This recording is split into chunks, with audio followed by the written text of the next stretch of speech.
Hey guys, I want to shoot a quick video on labs, lactic acid bacteria, how to make it. I'm not going to talk too much about it, but I will explain a couple issues I had. First off, I used Uncle Ben's converted rice the first time round. I watched the video from Chris Trump. He said put it in there, and then when it starts to be a sweet smell, then it's ready. Guess what, guys? It never had a sweet smell. As a matter of fact, that rice kind of has a smell right off the bat. So I'm like 3.5 days into it, I peel it back and it was very strong, vinegary, rancid. I didn't like it, tossed it down the drain. So then what I did was did it again. And I did two. I did that rice and I did the white rice. Now the white rice is already says on the package cooked, and I'm going to show you that's the one right here. And so I did it at the same time, and lo and behold, that one there in approximately 24 hours, I used it. I didn't use the white one here. So in 24 hours, I used that one, and here it is, 48 hours. This is still sitting here. Now look, I want you to pay attention. Come close. So I just made this out of because it's got to be kept somewhere dark. So I just created my darkness, and it's got to be covered with a paper towel, and I just used an elastic, okay?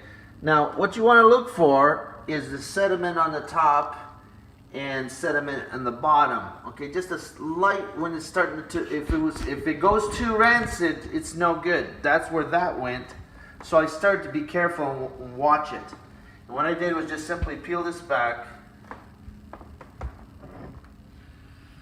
and smell it. See, this one here is taking a long time because I'm not sure I'm going to get good thing out of this, but this was just a test.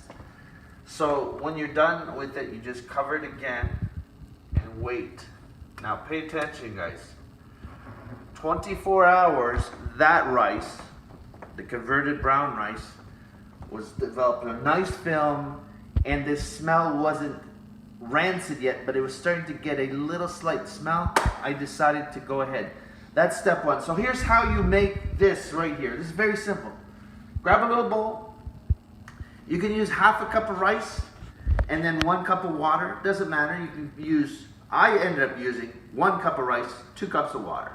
You grab the rice in a bowl, put it in there, put the water in there, and then you just start doing this. Okay, once you've done that, and it starts to turn milky, the water, then what you want to do is just simply, it was here, but it's moved. Okay, it's right here now. Just get something like this. This is my wife's food coverings.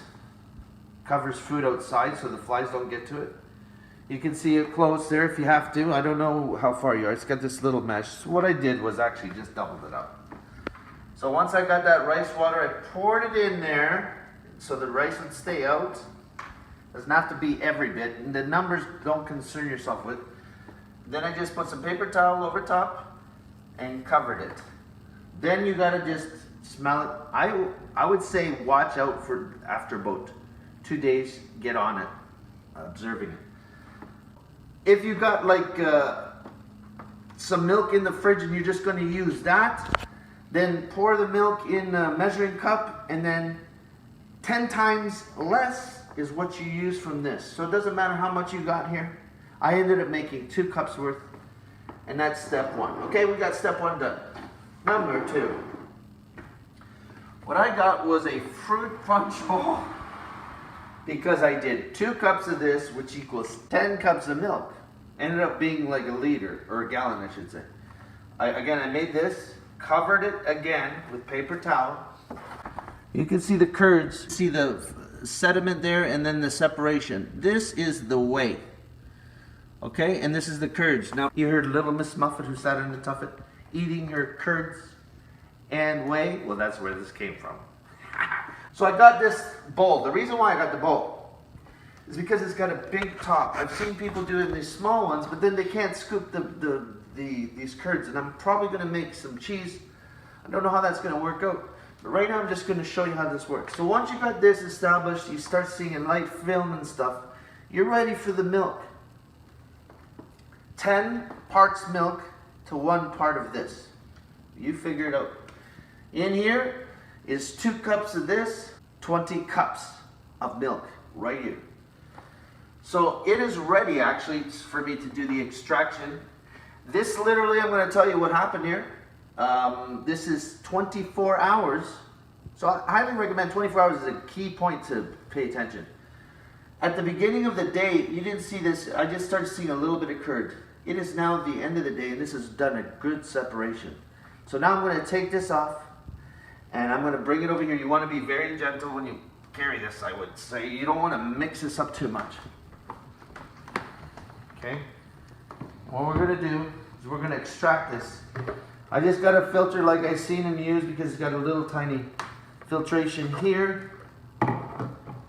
And I'm going to put this over top like this. Because I want to catch that cheese curd. Of course this doesn't fit. Is there a bigger one?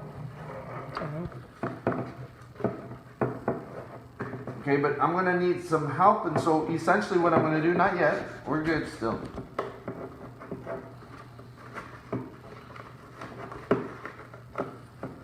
There, I did it. Okay, so this is going to be to catch the cheese, etc. I also got these. You can see I got these. This is like $13. And these tops that come off. Now, if I had this beforehand, what I would have done is put my paper towel here and then just simply don't need no elastic band. So the other thing I want to mention is when you extract this, you want to keep it breathable in the fridge. So that basically this is going to be the lactic acid bacteria cultured. Basically what's happened here is the lactic acid has reproduced the bacteria, and now we're going to catch the bacteria. Then we're going to put this in the fridge, these in the fridge, and then they'll store because they'll go dormant. The second part to this is putting sugar, brown sugar, but I'm not going to get to that right now. So okay, you can see right here at the top, pretty thick stuff. See how big it is. Doesn't smell bad at all. It smells pretty good. And you can see right here, I'm going to cut this.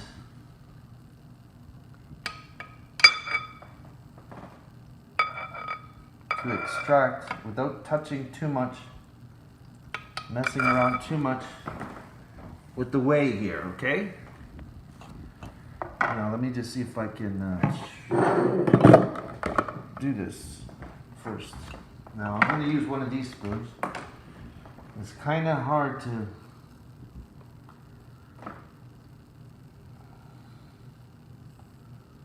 not that. Put it in there. And scoop here. See what the difference between. Catch it over here. You're gonna break some, but with a wider bowl, you're able to get this stuff. I don't want to mix it up too much. Let's pull this out now.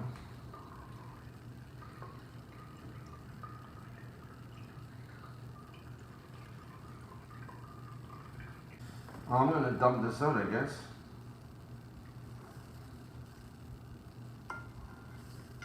Okay, so basically what we did here with some help is I just poured this like this. It's a little really easy, and then I kept the bottom end of it, okay? And we got 1, 2, 3 jars, and the rest is just going in there. And this is the curds. Okay, so I'm going to probably make some cheese next, but anyway. Again, so I wanted to state, these tops are excellent. Get some paper towel, cover it, screw it on, put it in the fridge. That's lab, right? So basically this will last in the fridge, I don't know 100%. Some say 6 months, some say years, some say 2 years, 3 years. Look, I'm not 100% sure. But you can take this as well and mix it with half part of sugar, brown sugar. So I'd go less than half or put it in another container, or just simply dump out more than half. Brown sugar, the same amount, so half. And then what you want to do is mix it in and then put more than you need, because if it's low on sugar, this bacteria will be active. Cover it again, and breathable, always breathable. If you start to see bubbles in reaction, it's because you don't have enough sugar in there. And so what you want to do is add more brown sugar on top. You want that to go to sleep. That's what it does. It takes up all the particles of the water and makes the bacteria go to sleep.